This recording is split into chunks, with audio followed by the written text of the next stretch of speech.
Hello, everyone, and welcome back to the Designated Podcast. Tonight, we've got a very special episode. Today is the 25th of April, and I am here joined by Jules. What's up? Joss. Hey. And I am Jacob. Tonight we've got a great episode. This is our first episode, actually, where our YouTube channel has already gone live. So if you guys are checking us out there, thanks, and I hope you guys enjoy the show. So without further ado, let's get into it. Yeah, before that, real quick, I just want to say we're really appreciative for all this positive feedback that we've been getting from the first episode. It has been really wonderful. So we really hope that you guys are enjoying at the moment. I think this is just crazy because we talked about off podcast a lot. This has been a pipe dream for us for probably a good few months. We brought up the idea a while ago. But yeah, we're just really appreciative for your feedback. But let's see here. Today we were gonna start with an article that MLS published just last night, I think, before we recorded this.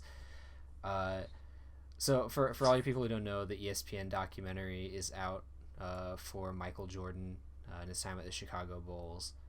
And there's an episode where it discusses how underappreciated his teammate Scotty Pippen was. I don't know. I haven't watched it yet, so I wouldn't know that much about it. But so today we're just going to be talking about underappreciated players in MLS, just in general, like players that had a big player that kind of overshadowed them, I guess, and how great they were. But yeah, I don't know. One of us can start. I don't know. Do we just want to go in order? I think you got it, Jules. All right. So I'll just go ahead and start.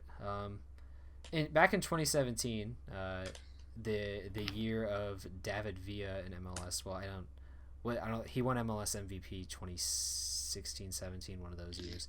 I can't quite remember, but yeah. Anyways, I think it was 2017. I think you're right. Yeah. Okay. But obviously he was a force to be reckoned with in the league. With NYCFC being new to the league and all. But I think that the one player that he overshadowed that I think was extremely underappreciated that season, and really just for the past 3 seasons still, is Alexander Ring. Finnish international, or at least I think he was. I'm not sure if he is anymore. Fact check me if I'm wrong. But Alexander Ring, he is, in my opinion, behind Diego Chara, best defensive mid in the league.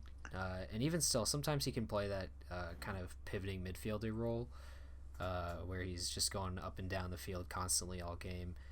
I think he's one of the best players in the league in terms of just how much he can run. I think he's on par with Diego Chara.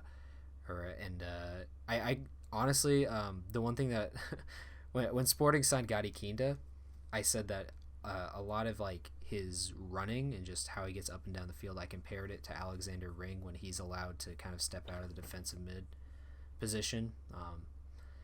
But yeah, Alexander Ring, he may not get all the assists and the goals for NYC, but he is definitely, I think, their most underappreciated player, I think, in their club's history, which of course it hasn't been long, but he is one of the most underappreciated players in the league, I think. Quick fact check. He actually retired from the Finnish national team in 2018. Dang it. Okay, so I was due close. to, he has played for them, so technically he is. Yeah. He's just a retired Finnish international. Here, then I'll say former Finnish international. Retired Finnish international. Okay. Something I think remarkable about Alexander Ring is just how quickly he's rose to stardom at NYCFC. Yeah, because when he signed, nobody, I hate to say it like this because I really hate saying this about any player, but nobody really knew who he was. We obviously knew he came over from Europe. That was about all we knew. But NYC, they turned him into just a completely separate player in MLS, and I think really with NYC, he has made a name for himself in the league, as just being such just he is a midfielder that you do not want to come up against. I compare him a lot with Diego Chara in that sense, which him and Diego Chara are very different, but they, in the same ways that they are different, they are the same in the fact that you would hate to come up against either of them, but you would love to have them on your team. Yeah, and one of the things that you would really love about having somebody like him on your team is that you're going to get consistency across the board. And so, especially in like a holding mid type of player, it's really good to have an idea of what you're going to get out of them. And what you said earlier, yes, he doesn't get all the goals and assists. In fact, I think he's over the last 3 years, he averages 2 goals a season and 3 assists. I have the stats pulled up. It was something very low like that. But go ahead. Right.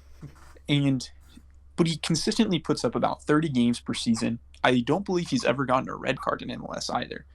And maybe the only games he's missed, I don't know this for a fact, but I noticed that he has 33 yellow cards in his career, so about 11 a year. Mm-hmm. But overall, you're not going to miss him.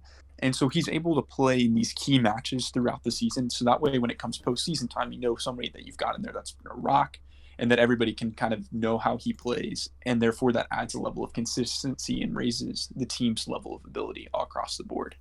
Mm-hmm. Yeah, 100%. Yeah. And he has 0 red cards. Over the past season, obviously he is a DM. He lines up as a number 6, but he plays like a number 8. He's up and down the field all the time. Yeah. I think that his passing ability is one of the better parts of his game. I think it's one of the best parts of his game, actually.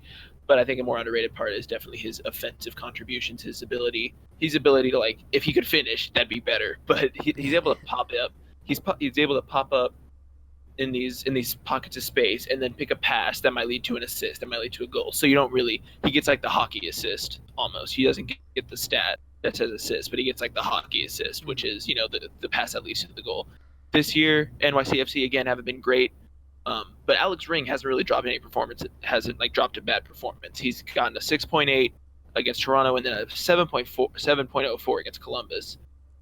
So it's not like he's been particularly bad, and I think his performances have kind of stayed high while his teammates have dropped, which is just another part of his game. It's like Jacob said, it's that consistency. Yeah, and they've been focusing on CONCACAF a lot. We talked about this 2 episodes ago, I believe it was, part 1 of the every MLS team, why they could win MLS Cup. We talked about NYC, their performance in MLS hasn't been great this season, but they've really been focusing on CONCACAF. I think if we just look at his first 3 seasons with NYC alone from 2017 to 2019, yeah, he is just a contributor in the build-up play. I think that is one thing with Alexander Ring that a lot of people don't realize is just how much he contributes in the build-up. I compared it a lot with, I guess, currently Roger Espinoza with Kansas City and Benny Feilhaber back like a few years ago in his first long stint with Kansas City. He was the big contributor in the build-up play. He may not have gotten all the assists, but he was just the guy who was everywhere making the passes that led to the goals, or that led to the assists that led to the goals. So yeah, I think that's really what you get out of Alexander Ring, and I think just obviously with David Villa being MVP at the same time as Alexander Ring was in the team was just kind of unfortunate because it kind of led to like this debut with Alexander Ring, this debut year where he was just sensational, but we could, it's not as recognized because David Villa got the MVP, and I think that's just unfortunate for Alexander Ring. But then obviously the next year everyone was starting to hype up Alexander Ring, especially in 2019 once David Villa left NYC. That's I think when a lot of people started realizing just how dangerous Alexander Ring really is in the league. Yeah, and like we were saying, any sort of good move that NYCFC does, it goes through Ring. Oh yeah, 100%. Anything positive that they look to do, defensively, it'll go through Alexander Ring. Yeah, I mean defensively, he's phenomenal. Like in a game against Columbus, he had 5 tackles, 3 interceptions, no fouls as well.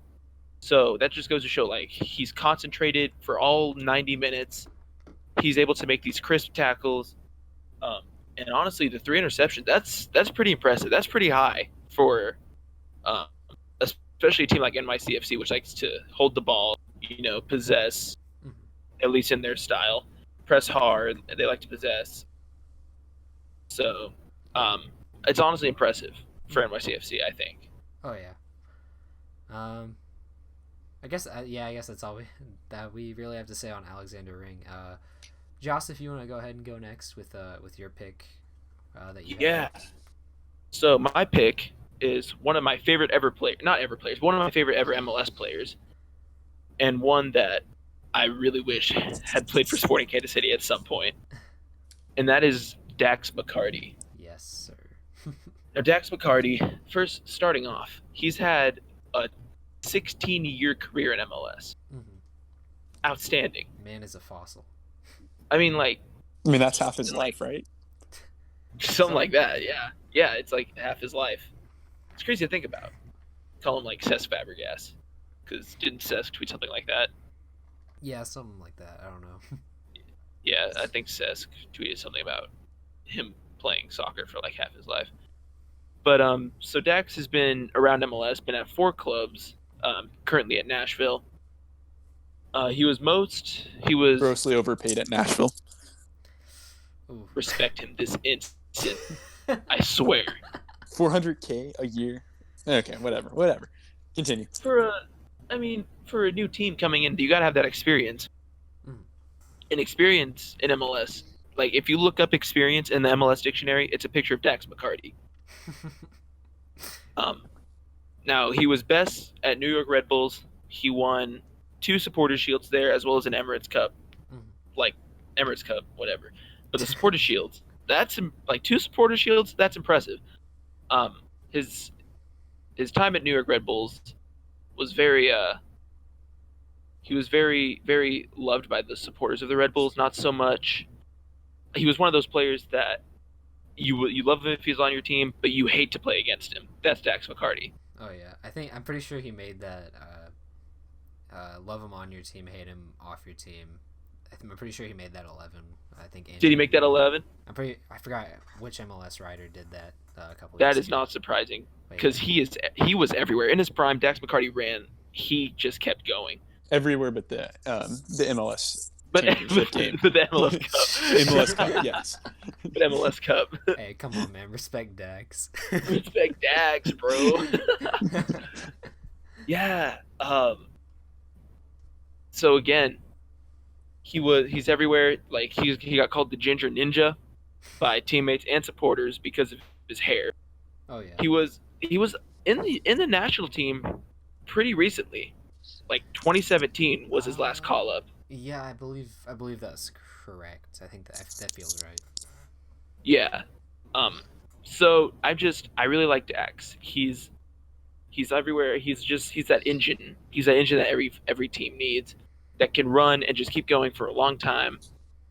He hasn't been a super injury prone as well, which again just goes to show like for his longevity, which I think is something that you really want out of a player. It's like we said with Alex Ring.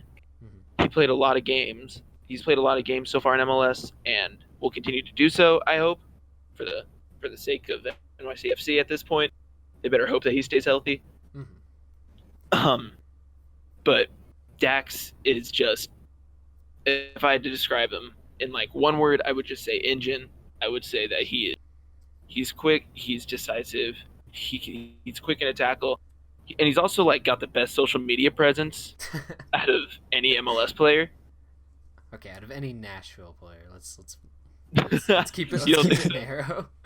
Out of any MLS player, it might be a stretch, but I think out of Nashville, yes. Hey, yo, Polito's got 1 million followers on Twitter. No, that's what I'm saying. Well, yeah, million. How many does Chicharito have? And you're going to tell me that Dax McCarty's got a better presence? Come on, man. Come on. Hey. Come on. 1 million of those followers, like 999,000 of those followers were gained when he was at Chivas. Incorrect. Anyway, so Chicharito has 9 mil, by the way. Just as a heads up. What is it? Okay. I'm just saying I love Dax's tweets. I think he's a really cool dude. I feel like he's a dude that I'd like to hang out with. And so he gets extra points in my book. I feel like we could We could hang out. We would have a good time. And I would hella be down. Dax, if you're listening to this, hit me up. My Twitter is in our bio at Designated Podcast at Josh Bathtub. Hit my DMs. We'll go out. We'll get some drinks when I'm legal and quarantine's over. We'll have a good time. This is a shout out. Hey, shout out Dax McCarty. Hey, yo, Dax, we don't got to hang out or anything, because I realized I said that you were overpaid, but I do want a full book report on Pig the Winner. I believe you read that to your son the other day. So if you could just kind of give me some information of what you think about that, and if it's worth my time, I'd appreciate it. Dax, don't listen to him. Listen to your boy Josh Bathtub. That's me. Don't listen to J Bales 308. More like Dax McCarty podcast. Hey, can we get like a Designated Pod Hall of Fame? Dax McCarty's the first member. And we put Dax McCarty in like a golden frame, a golden picture frame. He's got like lights. He's got like a podium under him. He's got like lights that shine down on only him. Is Dax McCarty and who else? We'll put FC Dallas in there just so Jack can just like stare at them and just berate them every day. Just berate them. But yeah, Dax I think is one of the most underrated players we've seen in MLS. Been all around the league, done well at every place he's gone to, so that's why he is my most underrated player. All right. Yeah, I think the one thing I think of when I think of Dax McCarty is just how much experience that guy has in the league, just so many years. But yeah, we're gonna go ahead and we're gonna go for our final underappreciated player. Jacob, if you'd like to take us away with your pick. Yeah, and I'm actually thrilled to tell you about this because not only do I have the greatest player to play in MLS, well, not the greatest, but one of the greatest players to ever play in MLS, but I have the most underrated player of all time here, Stephen Fry. And you might not even think this because this man was in contention for like best goalkeeper of the year from like 2016-ish kind of range, a little bit onward. He made of course, the save that we all know about. The save. Oh. The save, man. Possibly the greatest save in MLS history. Definitely MLS Cup history. Oh, yeah. And let's not forget, on that night, he made 7 saves. But one of the most important things that I kind of mentioned a little bit earlier was how much is this player's salary? And this man gets paid $120,000 a year. That being said, he has the best PAR. Now, do you guys know what PAR stands for? Points after release. Very good guess, but a lot of growing up in a baseball-centric household, my dad's like obsessed with all of these sabermetrics. And for what people don't know about sabermetrics, it's basically these super in-depth stats that baseball fans look at to tell you like who's really good. And so it's wins above replacement. But in soccer, instead of wins against above replacement, it is points against above replacement. So Stephen Fry in 2018 had the highest points above replacement at a whopping 14.73. So if another goalkeeper was to come in, they win 5 less games essentially. Whew. Wow. And the difference in goals that he makes in a team, I'm sorry, his points against, I've slipped the two numbers. His points against above replacement is 12.3. His goals above replacement is 14.73. So that's how many goals he keeps out. Now, let me point this into perspective to you. Joseph Martinez, 2018. This dude's prime. Like, let's be real here. Joseph Martinez was unbelievable. His points above replacement, you guys want to take a stab at it? 3.61. Okay, too low. 6.99. That being said, Stephen Fry almost doubles that at 12.3. Jeez. The man is insane. So when you're talking about value, there's not a better value at the league. I mean, I'd pay $120K a year in order to get, 12.3 more points. And he's been really consistent across his whole career. What I will say, the one thing I will take away from him is since 2017, not including the postseason, he has faced 13 total penalties, and he has allowed 12. But what does that tell you? The fact that he was able to make the save within the game and step up huge tells you that he is a big game player. And that's something that was underrated about Pippen, because this whole article talks about the value of Pippen. Pippen was clutch. Pippen saved Jordan several times. We talk about this flu game all the time that Jordan had. But in reality, Pippen actually, I believe, had a higher shooting percentage. And he played for the fraction of the price. I think this meme was going around that this dude was getting paid $3 million while Jordan was getting paid 30. So if you want to look for consistency and greatness and clutchness, I believe that Stephen Fry is your man. Oh yeah. Yeah. One thing I want to say is last season when Seattle obviously won MLS Cup, Stephen Fry made 111 saves, which was joint most in his MLS career. Over the games, he made 111 saves. He had a goal against per 90 of 1.44, which is actually pretty good. Goal against, it obviously comes down to the defense and the goalkeeper as well. But 1.44 is a pretty good number to have as a goalkeeper. That being said, he actually didn't have very high, he didn't have as high a save percentage as he's had before. So I think that a big part of their season was also Seattle's defense being very good, but they were very good because they had the confidence in Stephen Fry. Like, goalkeeping is a confidence position, I think. If you're like a defender and you don't have confidence in the person behind you, then it's going to be a mess, as we've seen before with other teams, such as Roberto at West Ham. That was a lot to deal with. Yeah. But yeah, confidence position, and Stephen Fry he just oozes that confidence. Yeah. And then in 2017, when they played in the playoffs that year, he only had 2 goals against him for those 4 games. So, which is just big game player, like you said. Big game player. Tracy, I think he's 34. Wow. Is he? Yeah, he's been around for a long time in MLS. Yeah, because he had his earlier stint with Toronto. I remember that much. But yeah, I think Stephen Fry, is a very good pick because he truly is just underappreciated. I think that's the big thing because I just remember back when Tim Melia won goalkeeper of the year back in, was it 2018? Yeah, 2018. It was definitely 2018. Everyone was just like, why not Stephen Fry? Why not Stephen Fry? And I just didn't see the hype personally. Like, I was like, Stephen Fry, like, good goalkeeper, but Tim Melia is better. If we're being honest, Stephen Fry probably could have won it back in 2018 because whether we look at his stats from 2018 or not, or just like say, oh, it's just Seattle fans overreacting like they always do or whatever, but Stephen Fry was just a machine from 2017, 2018, 2019. Every year that Seattle made MLS Cup, he was, I think, probably the best goalkeeper in the league, which of course they didn't make it in 2018, but still Stephen Fry was just a machine. And as much as I love Tim Melia and as much as I think that he did deserve that goalkeeping award, I think it could have easily been Stephen Fry in his place. And don't forget that year that he had the save of the year against Colorado, I believe. It was kind of like he was diving away. The ball was slotted in, back post. Somebody shot it in to their near post, his far post, and he had like a diving hand reaching out, and he deflects it wide. Unbelievable save. Mm-hmm. Yeah. I really don't see any sign of his performances dropping either. Not. He's been Mr. Consistent. Like, he had one season where he played less than 26 games. Possibly. And 26 games was like his first season in MLS. The Buffon of MLS just gets better with age. Arguably.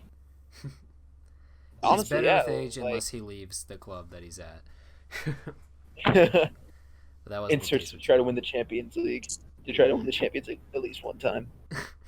We're not going to get into the Buffon debate here, but we are going to go ahead and move on. I definitely like you guys' picks. I think those are 2 very good picks for underappreciated players. But we're going to go ahead and move on. I believe our next topic was the US Developmental Academy was is disbanded the right word to use? I'm not sure what the right word to use is. Dissolved, maybe? Yeah, dissolved. It has been officially dissolved. They cited the current COVID situation as part of the reasoning. They could not maintain it with their funds, which whether or not we choose to believe that at the moment, we can save to ourselves, I think. But at the moment, there is no current developmental league for Major League Soccer or US Soccer as a whole. There is a lot of speculation that Don Garber and Major League Soccer are trying to capitalize on that, or not capitalize. It makes them sound like the bad guys here, but no, they are trying to set something up so that MLS academies can start their own developmental league. I guess is the best way to word it. Sort of like the Premier League, if any of you are familiar with the Premier League or the Bundesliga. I think it'd be more similar to the Bundesliga's developmental academy system. But yeah, I don't know. I just think it's a really interesting situation because there were a lot of people that weren't quite with the US Developmental Academy. I was never personally against it, but I'm certainly interested to see within these coming months, or I guess coming couple of years now, because it's going to be a while, but how this situation develops and if it will affect the development of youth players in Major League Soccer. I think that is the big takeaway from this with me. Yeah. But I want to say that we really won't know like the long-term effects until obviously after the virus is done. But until we see players start to come through and start playing like at the top level, I think then at that point we will see just how big of an effect dissolving the DA has. Yeah. Yeah, but with this, it's just gonna take time to tell, really. I think that talk to me again in maybe 2 or 3 years, and I'll give you like a solid answer on if an MLS developmental league is better. Yeah. But yeah, I think that a lot of it when we look at the Premier League and the Bundesliga and the way that they do their developmental leagues, it is the Premier League but with just the youth prospects. That's what it is. It's just the Premier League teams, but they're playing with the youth prospects. And a lot of people think that that's the better system. I agree to, I'd say, a 90% extent. I think that the way the developmental academy has set up so that it's not just Major League Soccer teams competing against Major League Soccer, or Major League Soccer youth teams competing against Major League Soccer youth teams. I think that is, it's certainly the right way to go. It's just the big thing that a lot of people say with U.S. development in soccer is that it's pay to play. That is, I think, the number one thing that I've heard in the U.S. is that soccer is a rich sport, and you have to be rich to play it, or you have to get a scholarship at a college to play it. And that's certainly true. Zlatan called it out when he was here. I think that's the one thing I've ever agreed with Zlatan on, is that soccer is pay to play. So I think that just integrating it to be like the Bundesliga, I think, is the right way to go, because the Bundesliga really takes a focus more so on youth prospect. I think that is their big focus rather than developing players that will stay at a club. They develop players that will just make their decision and start a career from there. But yeah, I think that the developmental academy dissolving is definitely not a good thing. It should not be seen as a good thing in any sense, especially considering that U.S. Soccer cited it as a financial issue. I think that is definitely a big concern for me right now. But I think that we should try to look with some hesitant optimism, I guess, if that makes sense. I'm going to have to disagree with you on this. I actually think that the programs like the DA and ODP, which I was a member of for a number of years, I don't necessarily think those are the best things for U.S. soccer, if I'm going to be completely honest with you. Because let me tell you why. The DA puts on their website that if you join the DA, that your only goal is to become a world-class soccer player.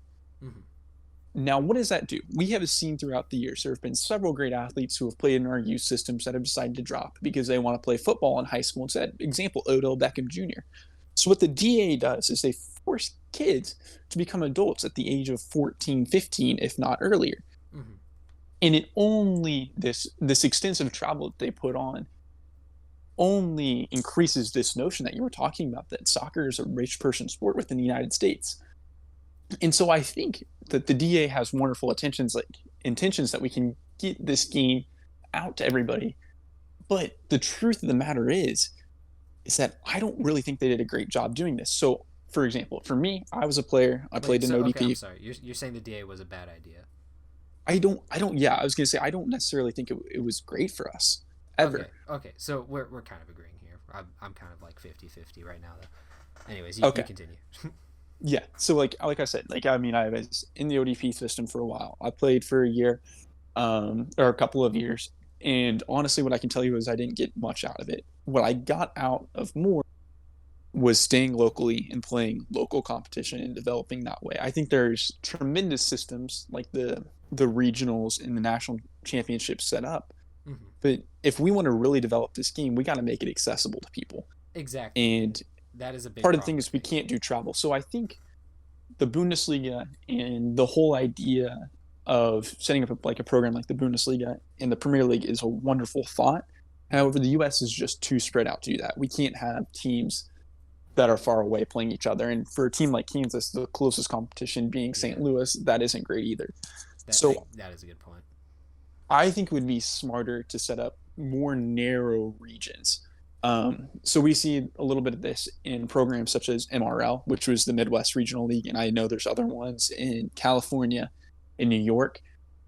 But we have to find a way as a soccer society to be able to find competition within teams close and nearby that is cheap, that everybody can access, so that our best players can rise up. And then if we want to have a U.S. team underneath that, where scouts can, recommend players, I think that's fine. But adding this added difficulty for players to have to travel, I think that's a terrible idea.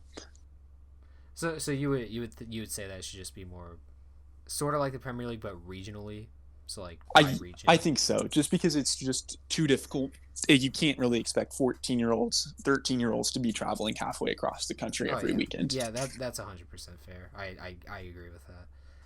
And I think that's part of the problem in the U.S. But yeah, Joss, you go ahead.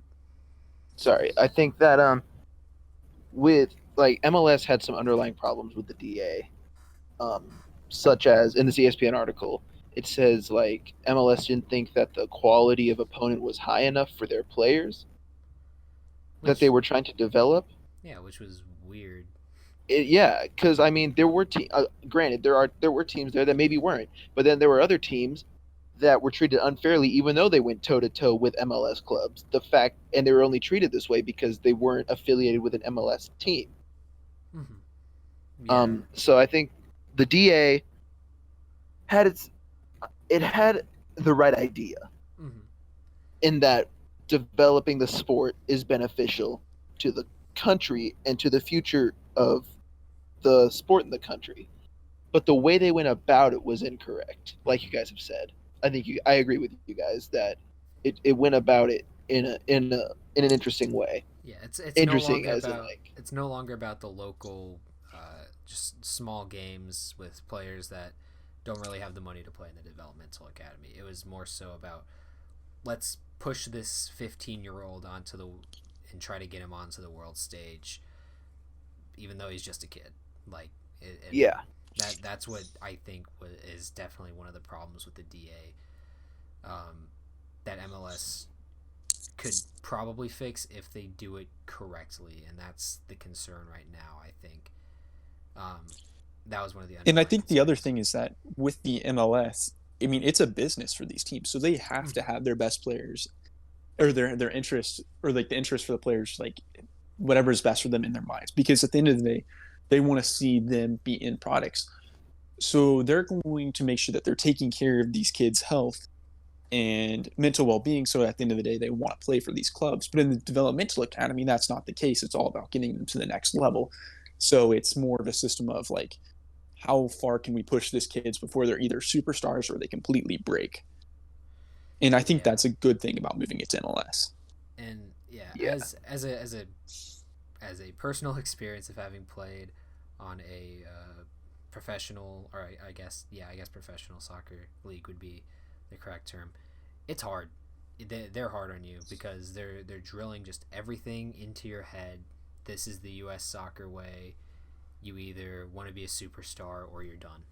And I think that is part of the broken system in the U.S. And it's not just that, but of course we've said it a couple of times already. The pay-to-play aspect in American soccer is just, it's extremely evident. And I think that it's something that, while sure, in America we view everything as a business and everything that needs to be profitable, it with soccer, that's just not the way that you're going to develop your country with this sport.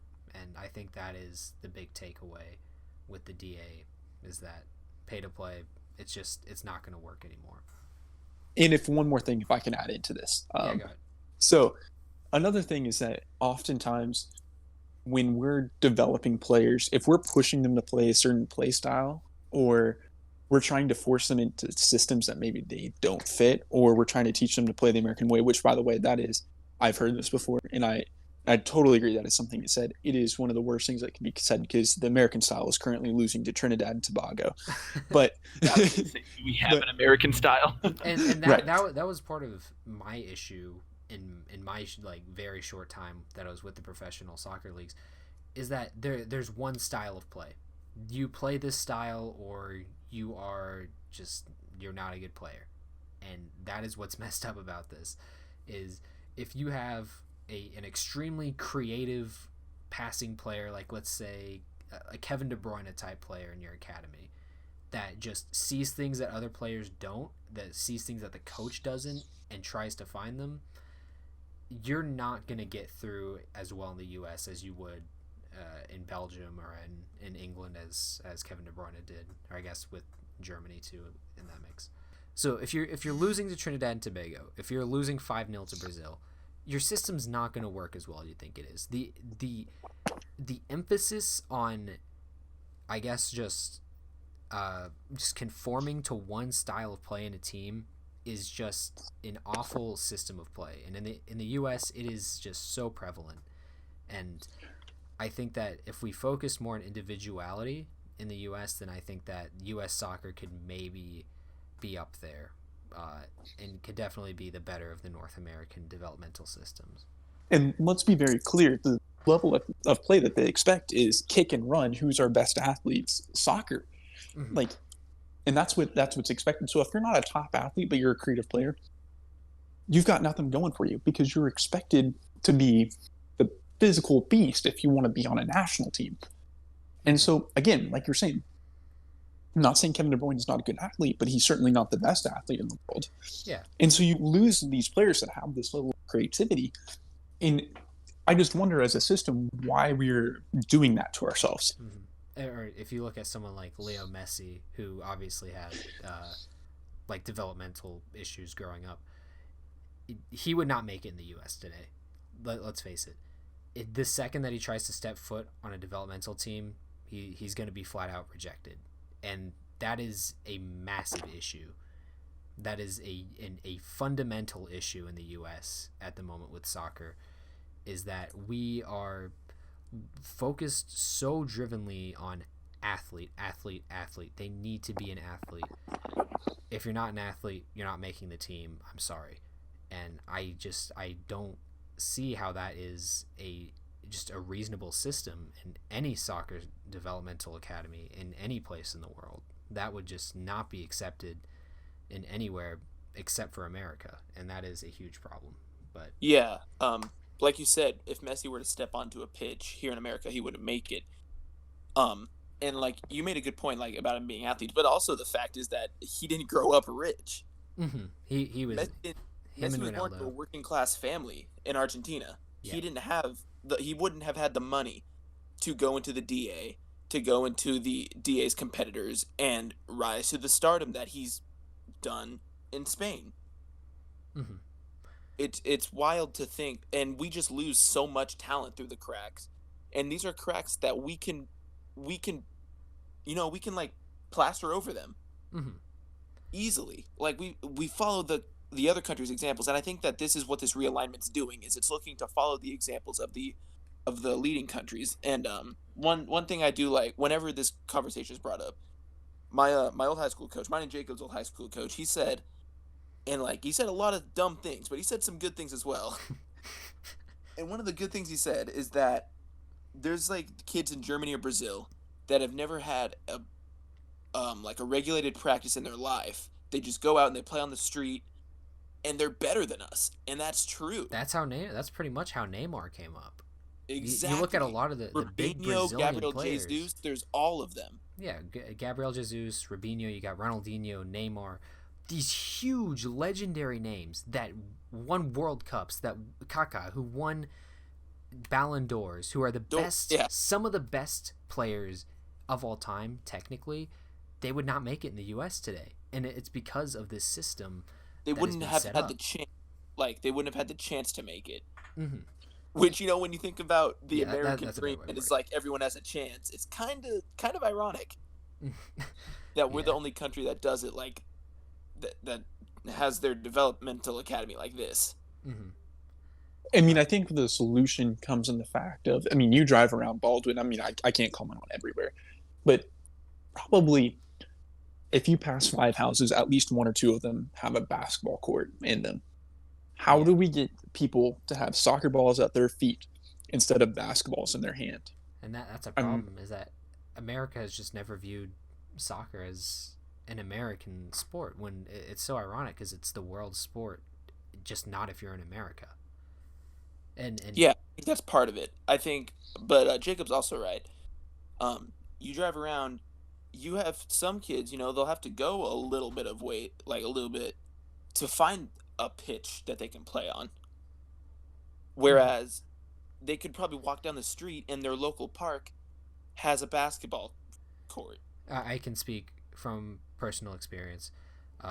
Suburbs outside of Kansas City, the closest soccer field to me, I was very lucky. I have a 10-minute walk to a field that is at a school down the street from me.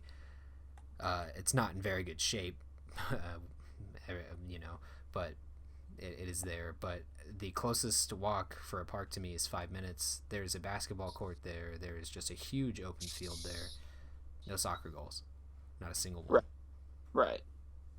And that it's just I think part of it is when you're a major sports league in America, a goal of yours should be not just attracting an audience, but attracting future players. So how do we get those players to just come out of the shadows and say, oh my God, I just saw Landon Donovan playing for the LA Galaxy. I want to be like him someday.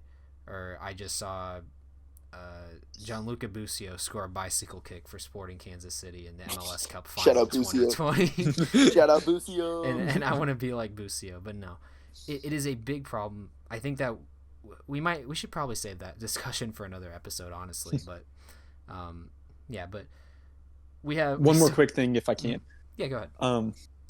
If I have to say one thing again with this whole basketball analogy, basketball currently is doing it the best in terms of raising prospects within America. 10,000%, yes.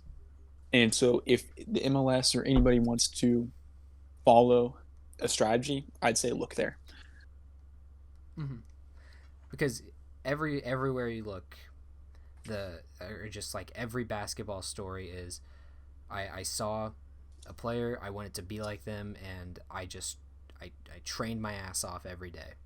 That's what it was. In America, with soccer, it's not like that. And the AAU system is set up great. I mean, maybe it's not great. I've never played in it, but from an outsider's perspective, at least it's a lot more efficient. It at least appears that way. Efficient, definitely. Okay. Yeah. Okay, sorry.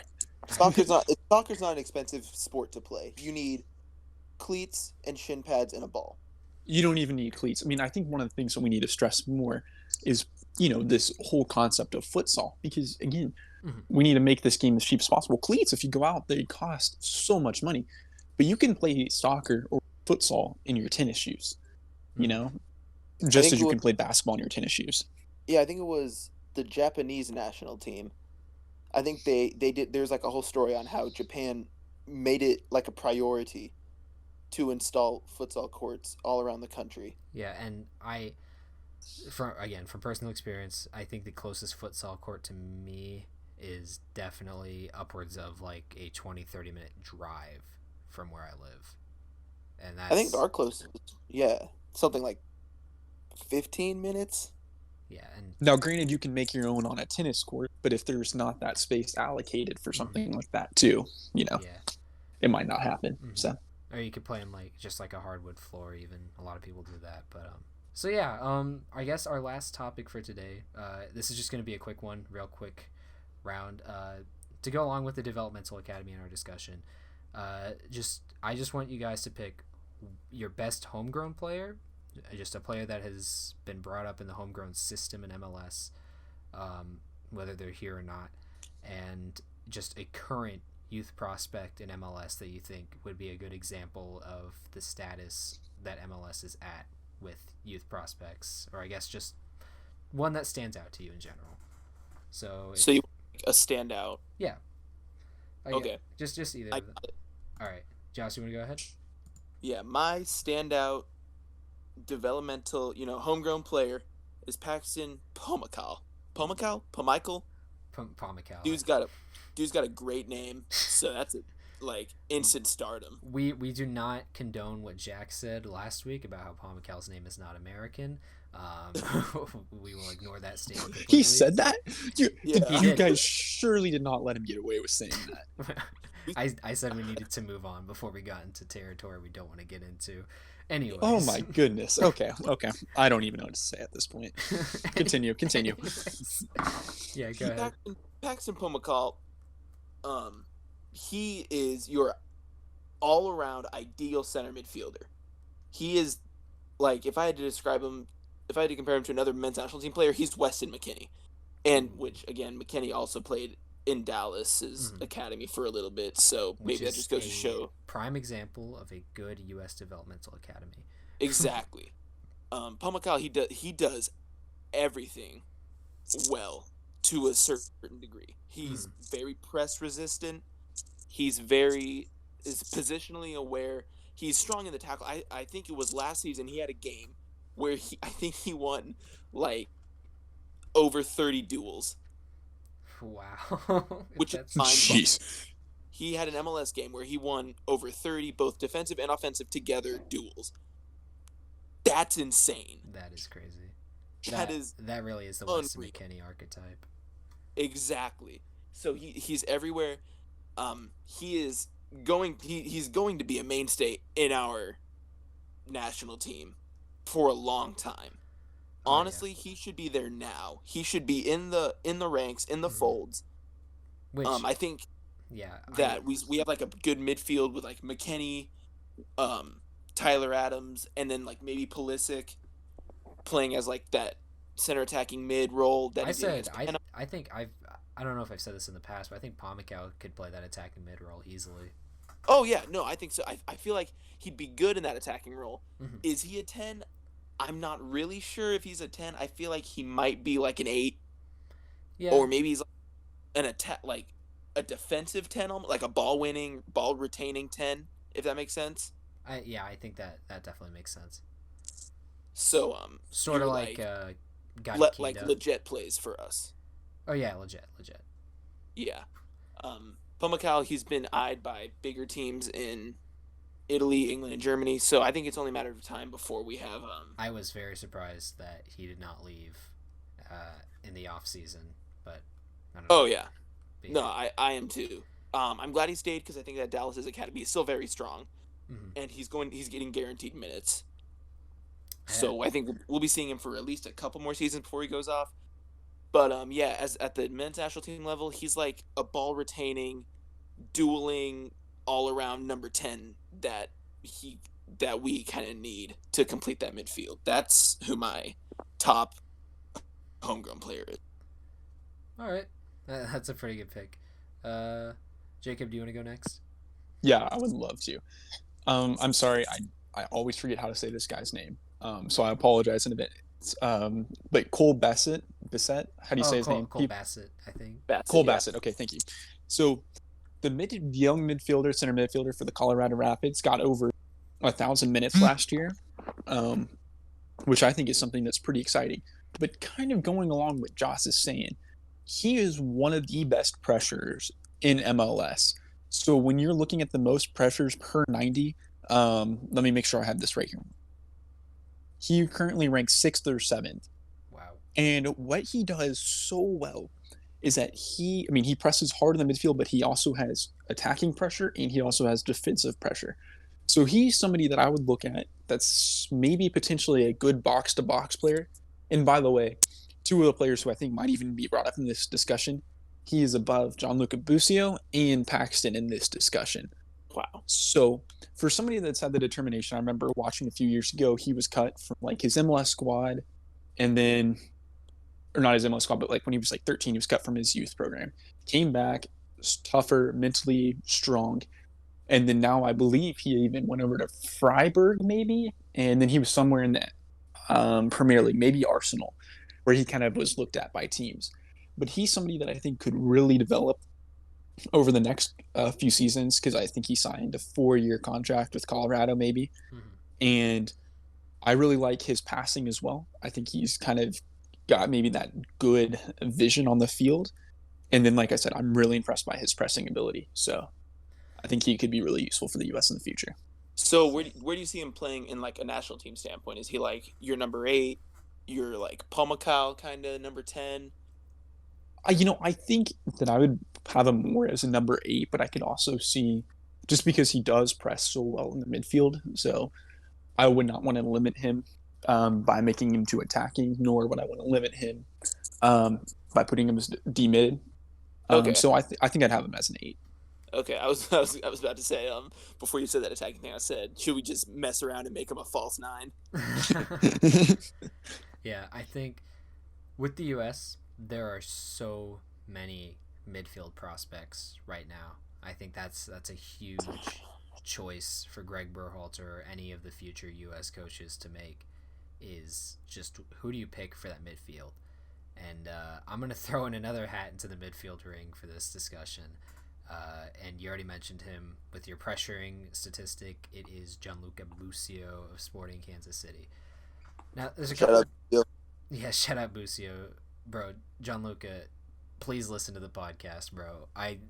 Bro, please come on, dude. I would cry if Busio came on the pod. Anyways, okay, so Busio. I have a couple points to bring up with him. One is that he is a homegrown player, but he is not technically from Kansas City.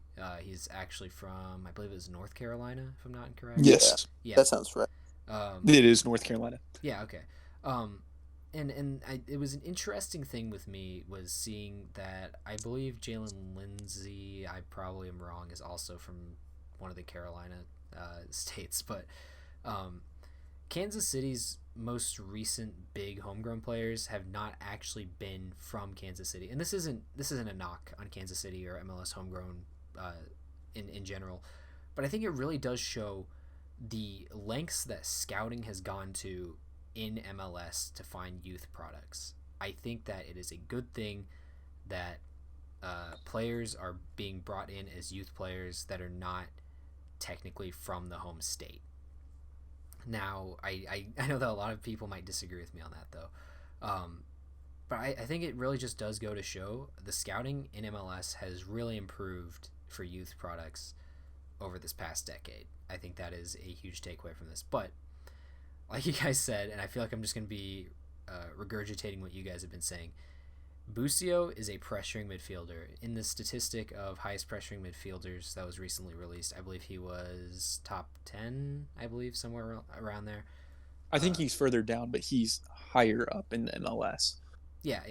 But like even if you look at some of Gianluca Busio's goals, a lot of his goals come from him pressuring or him like encouraging the midfield to pressure up to get the ball.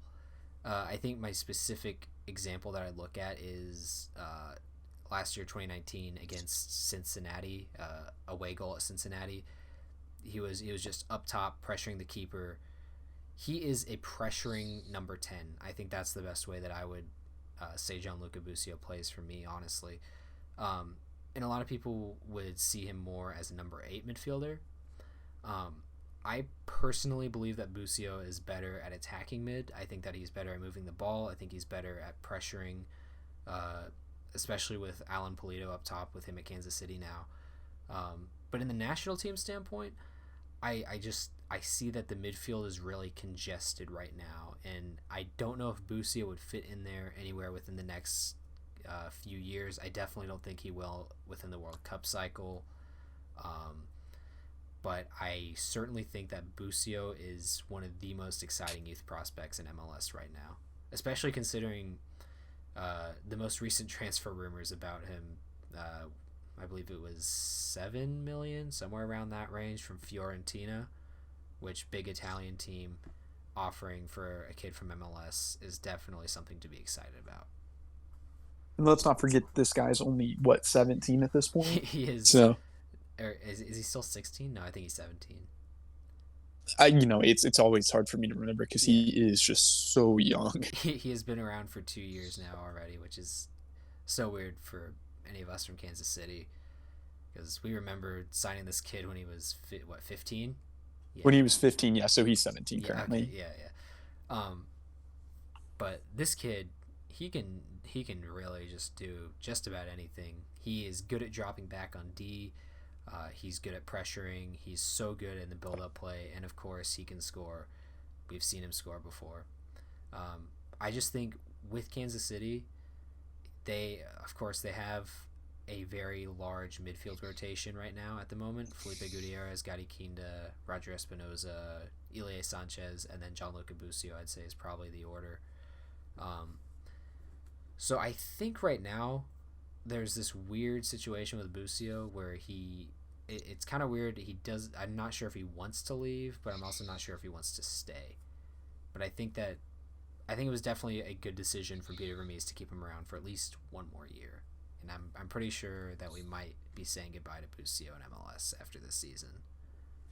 I tend to believe, I could be completely wrong on this, but I'd be willing to bet that Busio has at least some degree of say whether he is leaving or staying. And so I almost wonder, because it was $7 million offered, if perhaps, Vermes went to Busio and said, hey, what do you think about this? And again, that could be completely wrong. Mm-hmm. But I kind of get the sense that he does enjoy being in Kansas City. And while he is obviously ambitious, as he's willing to leave North Carolina at the age of 15 to come to Kansas, that says a lot about you if you're willing to do that. Mm-hmm.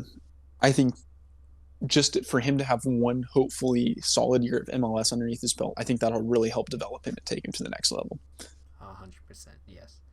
Yeah.